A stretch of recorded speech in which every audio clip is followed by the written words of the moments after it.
ख़बर है। घर की विरासत के मामले ते घर उजड़ी वो नंढे भाउ वॾे भाउ के बेदर्दी से क़त्ल कर छॾियो आहे।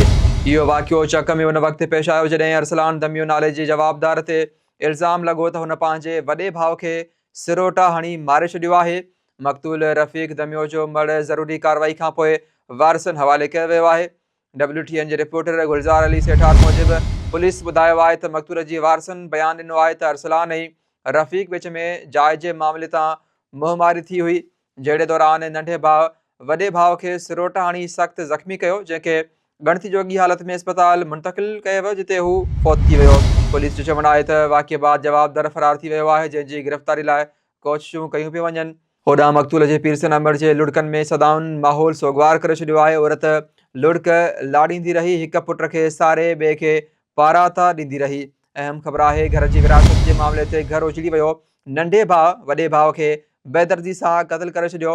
इहो वाक़ियो चक में उन वक्त पेश आयो जॾहिं अरसलान दमियो नाले जवाबदार ते इल्ज़ाम लॻो त हुन पंहिंजे वॾे भाउ खे सिरोटा हणी मारे छॾियो आहे। मक़तूल रफ़ीक दमियो जो मर्द ज़रूरी कार्रवाई खां पोइ वारसनि हवाले कयो वियो। WTN जे रिपोर्टर गुलज़ार अली सेठार मूजिब पुलिस ॿुधायो आहे त मक़तूल जी वारसनि बयान ॾिनो आहे त अरसलान ऐं रफ़ीक विच में जाइ जे मामले तां मुंहमारी थी, जहिड़े दौरान नंढे भाउ वॾे भाउ खे सिरोटा हणी सख़्त ज़ख़्मी कयो, जंहिंखे गणती जोगी हालत में अस्पताल मुंतक़िल कयो वियो, जिते हू फौत थी वियो। पुलिस मूजिब वाक़िए बाद जवाबदार फ़रार थी वियो आहे, जंहिंजी गिरफ़्तारी लाइ कोशिशूं कयूं पियूं वञनि।